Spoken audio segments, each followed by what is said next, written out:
దేవునికి స్తోత్రం. ప్రియమైన వారలారా, రక్షకుడును ప్రభు అయిన యేసు క్రీస్తు వారి నామంలో మీకు శుభములు వందనాలు తెలియజేస్తూ ఉన్నాం. దేవుడు మిమ్మలను, మీ బిడ్డలను, మీ కుటుంబములను దీవించి ఆశీర్వదించునుగాక. ఆమెన్. God bless you. దేవునికి స్తోత్రం. హల్లెలూయా.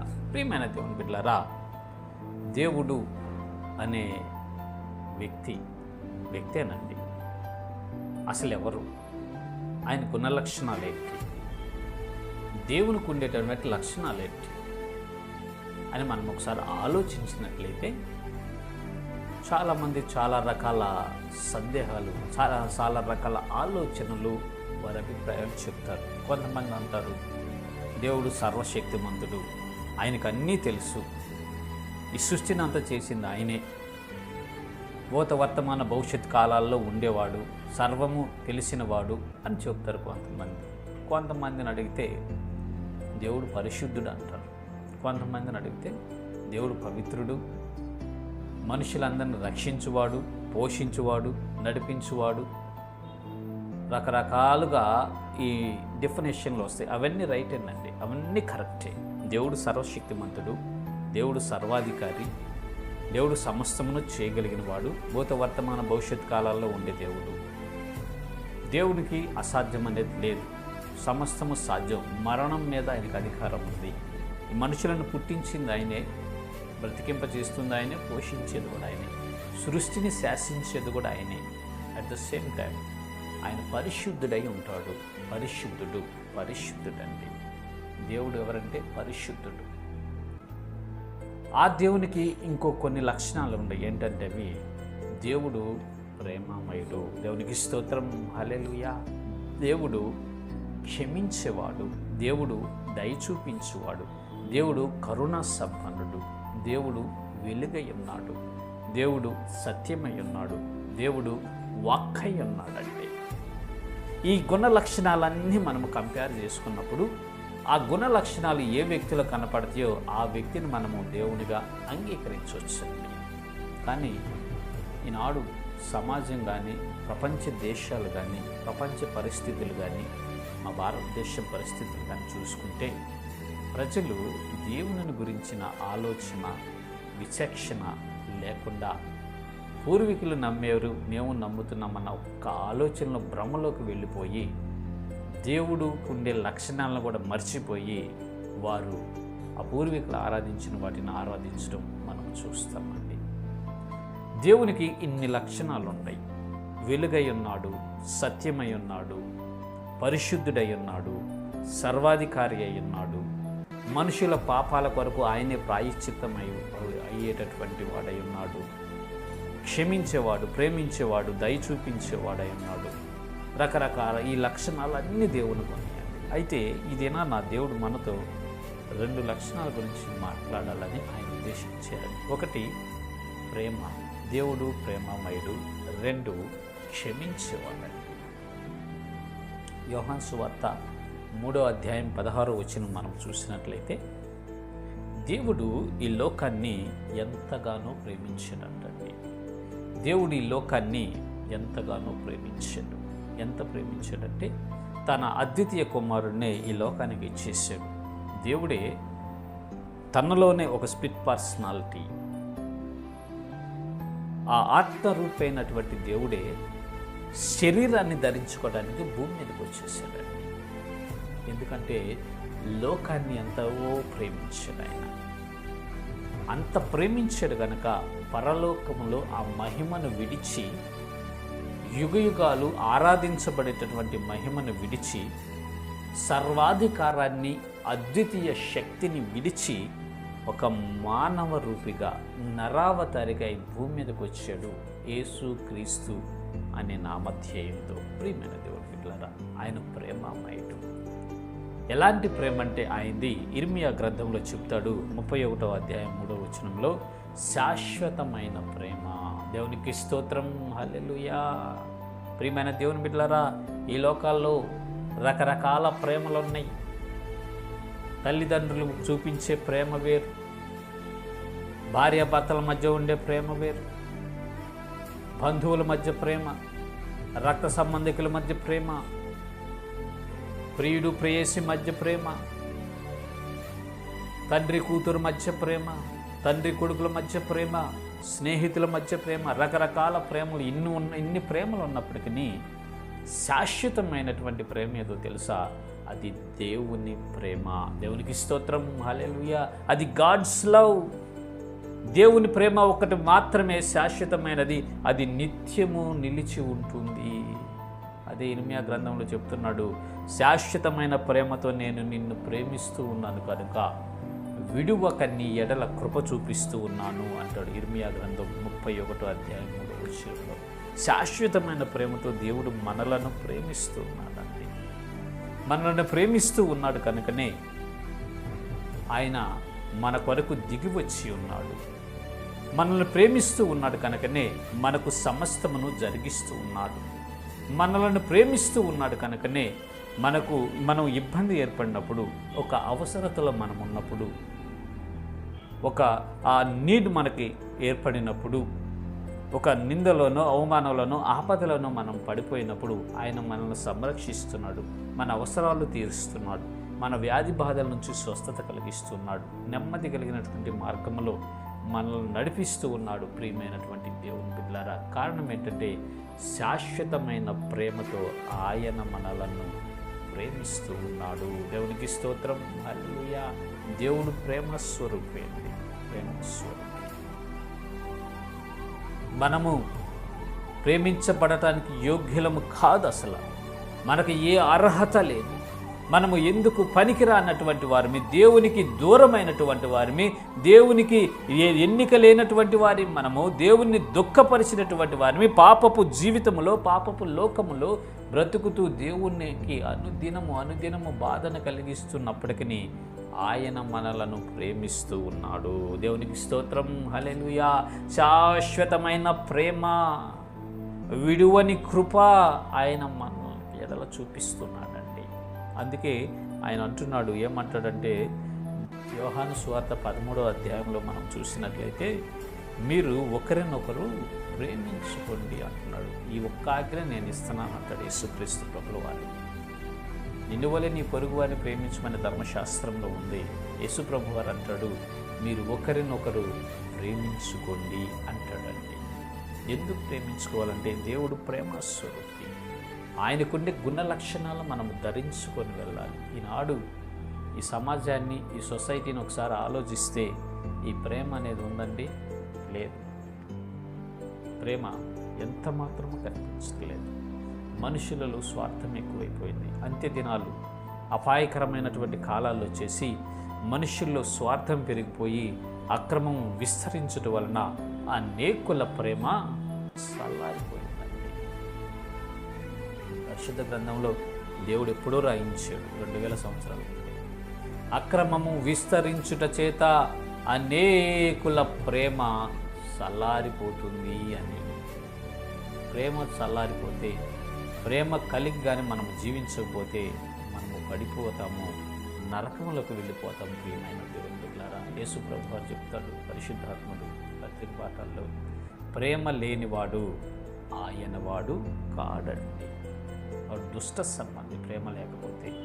ప్రకటన గ్రంథంలో ఒక సంఘంతో మాట్లాడుతూ ఉంటాడు యేసు ప్రభువు వారు, మొదట నీకుండిన ప్రేమను నువ్వు వదిలితివి, కాబట్టి నువ్వు ఏ స్థితిలో నుండి పడ్డావో మరలా లెగు అని ఆ సంఘంతో చెప్తాడు. ఆ సంఘానికి చాలా మంచి క్వాలిఫికేషన్స్ ఉన్నాయి. భారం భరించింది, కష్టపడుతుంది, దేవుని యందు భయభక్తులు కలిగింది అని దాని గురించి కొన్ని లక్షణాలు చెప్పుకొచ్చాడండి. ప్రకటన గ్రంథము 2వ అధ్యాయం మనం చూసినట్లయితే 2వ వచనంలో, నీ క్రియలను, నీ కష్టమును, నీ సహనమును నేను ఎరుగుదును, నీవు దుష్టులను సహింపలేవనియు, అపోస్తులు కాకయే తాము అపోస్తులమని చెప్పుకొని వారిని పరీక్షించి వారు అబద్ధికులను నీవు కనుగొంటివనియు, నీవు సహనము కలిగి నా నామము నిమిత్తం భారము భరించి అలయలేదనియు నేను ఎరుగుదును అంటున్నాడండి. సహనము కలిగినటువంటిది, భారము భరించేది, క్రియలు కలిగినటువంటిది, కష్టము చేసేటటువంటి సంఘమైనప్పటికీ ఒక తప్పు నీ మీద నేను మోపుతాను అంటున్నాడు యేసు ప్రభు. ఏంటంటే అది, మొదట నీకుండిన ప్రేమ నీవు వదిలితివి, మొదట నీకుండిన ప్రేమ నీవు వదిలితివి అని చెప్తున్నాడు. ప్రియమైన దేవుని బిడ్డలారా, వాక్యం ఇటున్న ప్రజలారా, ఈనాడు ప్రేమ కలిగి మనము జీవించాలి. యేసు ప్రభువారు ప్రేమామయుడు. ప్రేమ చేతనే మనల్ని రక్షించాడండి. ఆయన కానీ మనల్ని ప్రేమించకపోతే మనము నశించిపోయే వాళ్ళమే. దేవుడు కానీ మనల్ని ప్రేమించకపోతే మనం అగ్నిలోకి వెళ్ళిపోయే వాళ్ళమే. నరక ప్రాయులుగా మనం మార్చబడిపోయి ఉండేవారమే. ఆయన మనల్ని ప్రేమిస్తూ ఉన్నాడు. ఎలా ప్రేమిస్తున్నాడంటే శాశ్వతమైనటువంటి ప్రేమ చేత మనల్ని ప్రేమిస్తూ ఉన్నాడు కనుక విడువక మన ఎడల కృప చూపిస్తున్నాడు. ప్రియమైన దేవుని బిడ్డలారా, వాక్యం వింటున్న ప్రజలారా, సహోదరి సహోదరుడా, నిన్ను వలె నీ పొరుగువారిని ప్రేమించండి. మనము ఒకరికొకరము ప్రేమ కలిగి నడుచుకుందాం. ప్రేమ కలిగి మనం నడుచుకోవటం వలన, ప్రేమ కలిగి మనం ఉండటం వలన మనము సంతోషంతో, ఆనందంతో, దేవుని యొక్క కృపతో మనం బ్రతుకుతామండి. ప్రేమ కలిగి నడుచుకోవటం వలన ఎంత ధన్యత ఉంటుందో తెలుసా? అసలు ప్రేమకుండే లక్షణాలు ఏంటో తెలుసా? ఒక వ్యక్తి ప్రేమ కలిగి ఉన్నాడు అనడానికి మనం ఎలా చెప్పగలమంటే అతని క్రియలను బట్టి, మాటలను బట్టి, అతని ప్రవర్తన విధానాన్ని బట్టి మనం చెప్పగలమండి. ఈ పరిశుద్ధ గ్రంథంలో కొరింథీయులకు రాసినటువంటి మొదటి పత్రిక 13వ అధ్యాయం అంతయు ప్రేమను గురించి దేవుడు రాయించాడండి. ప్రేమ కలిగినటువంటి వ్యక్తిలో ఉండే లక్షణాలు ఇదిగో ఈ రీతిగా ఉంటాయి అని ఆ 13వ అధ్యాయం 4వ వచనంలో రాస్తూ అంటున్నాడు. ప్రేమ దీర్ఘకాలము సహించును, దయ చూపించును, ప్రేమ మత్సరపడదు, ప్రేమ డంబముగా ప్రవర్తించదు, అది ఉప్పొంగదు, అమర్యాదగా నడువదు, స్వప్రయోజమును విచారించుకున్నదు, త్వరగా కోపపడదు, అపకారమును మనసులో ఉంచుకున్నదు, దుర్నీతి విషయమై సంతోషపడక సత్యమందు సంతోషించును, అన్నిటినీ తాలుకొనును, అన్నిటినీ నమ్మును, అన్నిటినీ నిరీక్షించును, అన్నిటినీ ఓర్చును. ప్రేమ శాశ్వత కాలం ఉంటుందని ఈ లక్షణాలు మీరు తర్వాత చదువుకోనండి. ఈ కొరింథీయులకు రాసిన పత్రిక 13వ అధ్యాయం అద్భుతంగా ఉంటుందండి, అద్భుతంగా ఉంటుంది. యేసు ప్రభువు వారు ఇచ్చిన మనకు ఒక ఆజ్ఞల్లో ముఖ్యమైన ఆజ్ఞ ఏంటంటే మనము ఒకరినొకరు ప్రేమ కలిగి నడుచుకోవాలి. ఈ భూమి మీద కొద్ది కాలమే మనము జీవిస్తామండి. 60-70 సంవత్సరాలు అధిక బలం ఉంటే 80 సంవత్సరాలు అయినను వాటి వైభవం ఆయాసం ఉండకపోయి ఇంకా మెడిసిన్ వాడుకొని నువ్వు కొంచెం జాగ్రత్త బ్రతికితే 100 సంవత్సరాల లోపే బ్రతుకుతారండి. ఆ తర్వాత మరణిస్తారు. మరణించిన తర్వాత నీవు జరిగించిన క్రియలు చొప్పున మంచి క్రియలు అయితే మంచి ఫలితం ఇస్తాడు దేవుడు, చెడ్డ క్రియలు చేస్తే చెడ్డ ఫలితం ఇస్తాడు. ఈ భూలోకంలో మనం బ్రతికున్నంతసేపు మనం ఒకరినొకరు ప్రేమ కలిగి నడుచుకోవాలి అని దేవుని యొక్క వాక్యం సెలవుస్తుంది. ఇక రెండవదిగా మనం చూస్తే దేవుడు క్షమించేవాడండి, క్షమాగుణం కలిగిన వాడు. ఎంతగా క్షమిస్తాడంటే ఆయన యేసుక్రీస్తు ప్రభువారు ఈ భూమి మీదకి వచ్చి దేవుని రాజ్యం స్థాపించి చివరిగా శిలువ మీద మరణించే టైంలో ఆ సైనికులు ఆయన కొరడాలతో కొట్టి ముళ్ళ కిరీటం గుచ్చి చేతుల్లో మేకులు కొడుతున్నప్పుడు అప్పుడు యేసు ప్రభువారు ఏమంటున్నాడంటే లూకాసు వార్తలో ఆ భాగం చక్కగా రాయించాడు దేవుడు. తండ్రి, వీరేమి చేయుచున్నారో వీరు ఎరుగను కనుక వీరిని క్షమించండి. దేవుడు క్షమించే మనస్సు కలిగిన వాడు, క్షమించేటటువంటి వాడు దేవుడు అండి.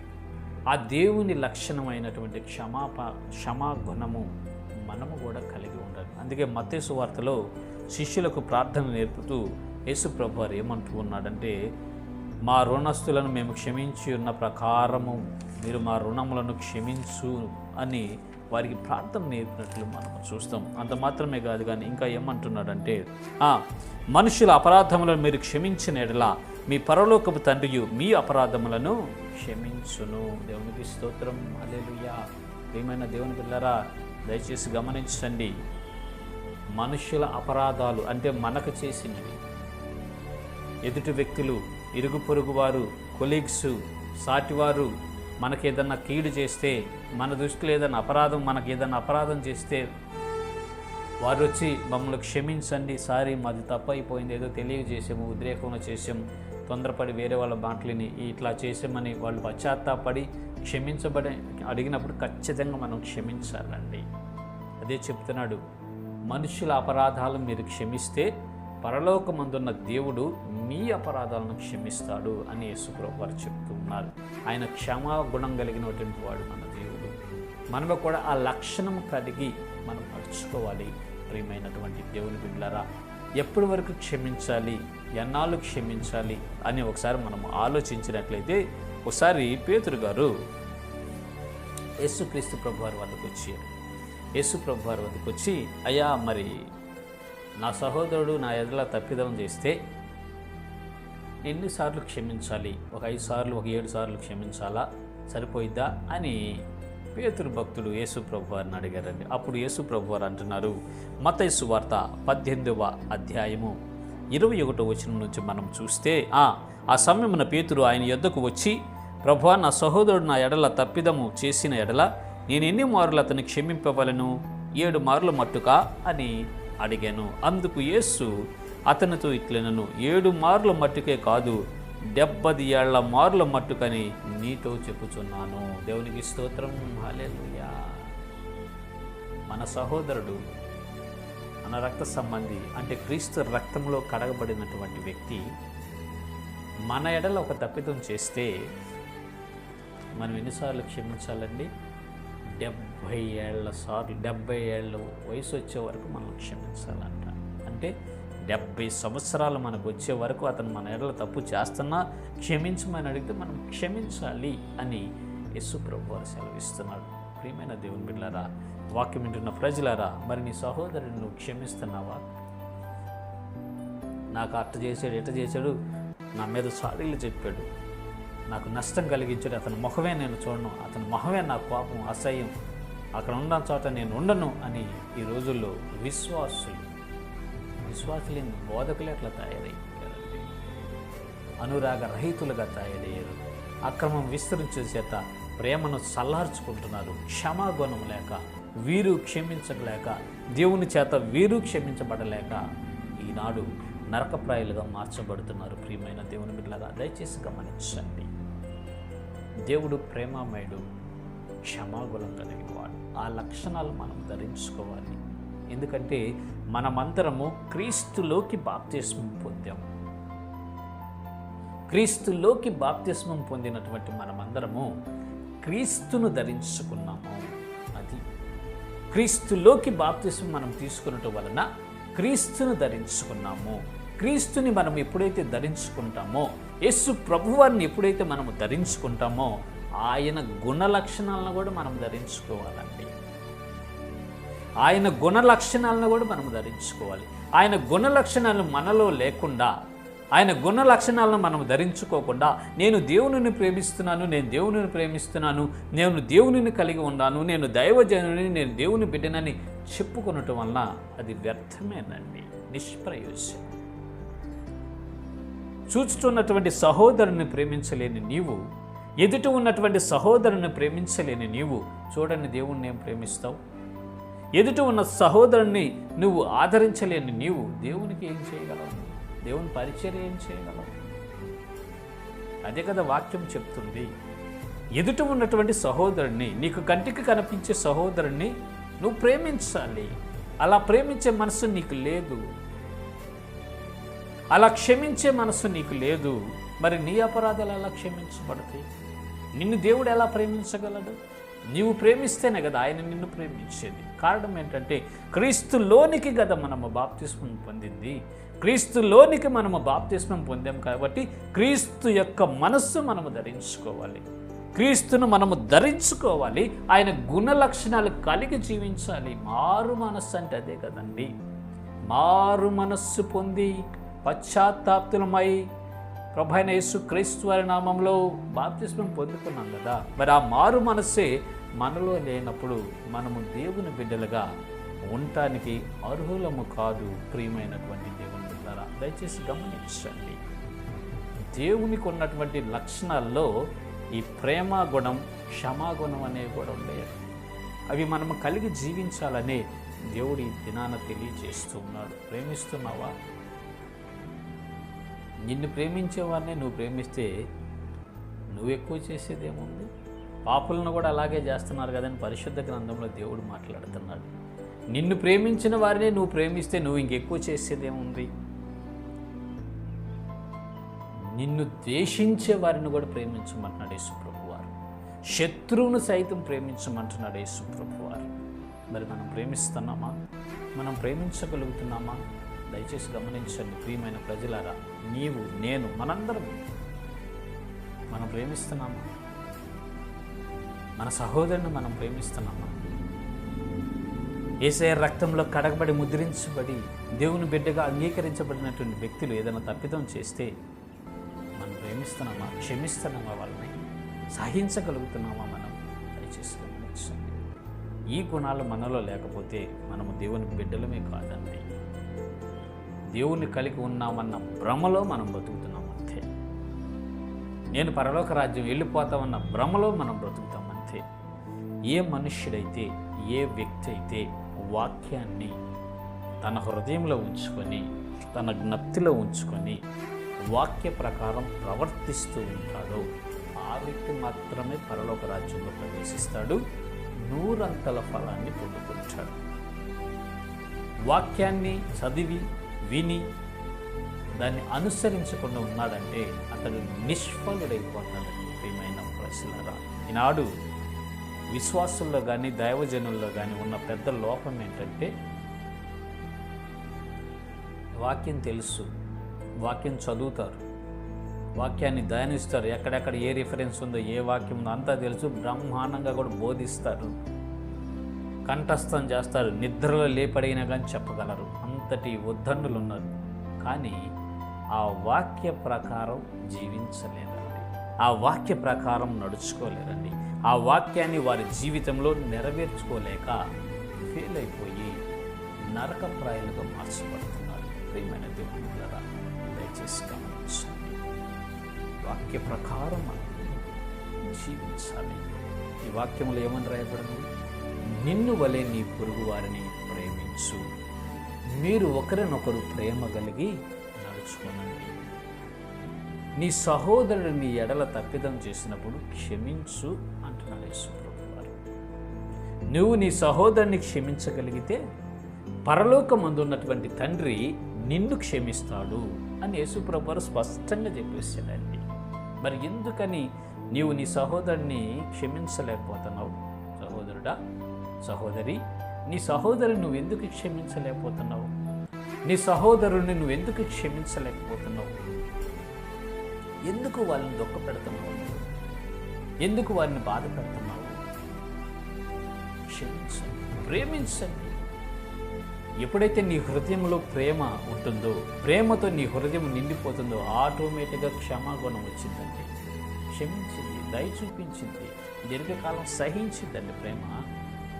నీలో నాలో ప్రేమ ఉంటే, మనము ప్రేమ కలిగిన వ్యక్తులం అయితే, ప్రేమతో మనము నడుచుకుంటున్నట్లయితే ఖచ్చితంగా మనము మన సహోదరులను క్షమిస్తాము, వారిని ఆదరిస్తాము, వారి ఇబ్బందుల్లో పరామర్శిస్తాము, వారికి కావలసినటువంటి వస్తువులను అందిస్తామండి.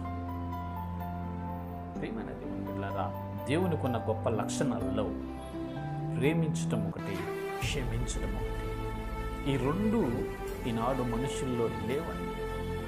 విశ్వాసులను చెప్పబడుకునే వారు సైతం ఇవి లేకుండా పాటలు పాడటం, అద్భుతంగా వారి టాలెంట్ లేదో చూపించుకోవటం, చక్కని ప్రసంగాలు చేయటం, స్కిట్లు వేయటం, రకరకాలుగా చేయటం, స్టేజీలు కట్టేయటం, భారీ సిట్టింగ్లు పెట్టడం, మీటింగులు పెట్టడం, ఉపవాస స్వస్థత కోడికలు అంటూ రకరకాల మీటింగ్స్ని ఏర్పాటు చేస్తూ ఉన్నారు. కానీ అసలే లేవు. ప్రేమ లేదు, క్షమాగుణం లేదు. ఈ రెండు లేకపోతే మనం చేసేదంతా వ్యర్థమైంది. ప్రియమైన ప్రజలారా, దయచేసి గమనించండి, ఆలోచించండి. ప్రేమ కలిగి నడుచుకుందాం, ప్రేమ కలిగి నడుచుకుందాం, ప్రేమ కలిగి నడుచుకుందాం. మనము ఒకరినొకరు ప్రేమ కలిగి నడుచుకోవటం వల్ల ఐక్యత కలిగి ఉంటాము. ఆ ఐక్యత అనేది అద్భుతాలు చేస్తుంది. శాశ్వత జీవము, ఆశీర్వాదము మనం పొందుకుంటాము. పరలోక రాజ్యంలో చేరతాం, దేవునితో యుగయుగాలు ఉంటాం. ఈ శరీర జీవితంలో మనం జీవిస్తున్నాం కనుక కొన్ని విషయాల్లో తప్పిపోతూ ఉంటాం, అనేక విషయాల్లో మనం తప్పిపోతాం. వాటన్నిటి నుంచి దేవుడు మనల్ని క్షమించాలంటే మన ఎడల తప్పిదం చేసిన వారిని మనము క్షమించాలి. ముందు ఎన్నాళ్ళ వరకు క్షమించాలంటే 70 ఏళ్ల మట్టుకు మనం క్షమించాలి. 70 ఏళ్ల మట్టుకు మనం క్షమించాలి. 70 ఏళ్ల మట్టుకు మనం క్షమించాలి. మన సహోదరుడు. మన సహోదరుడు అంటే క్రీస్తు రక్తంలో కడగబడినటువంటి వ్యక్తి 70 ఏళ్ల మటుకు క్షమించండి. అలాంటి మనస్సు మనం ధరించుకున్నప్పుడు, క్రీస్తు యేసు కలిగిన ఆ మనస్సు మనం ధరించుకున్నప్పుడు, క్రీస్తు యేసులోకి మనం బాప్తిసం పొందుకున్నాం కాబట్టి ఆయనను మనము ధరించుకొని ప్రేమతో నిండిపోయినప్పుడు, క్షమాగుణం మనం కలిగి ఉండినప్పుడు ఖచ్చితంగా మనం దీవించబడతాము, ఆశీర్వదించబడతాము. మన పనులన్నీ సఫలం చేస్తాడు.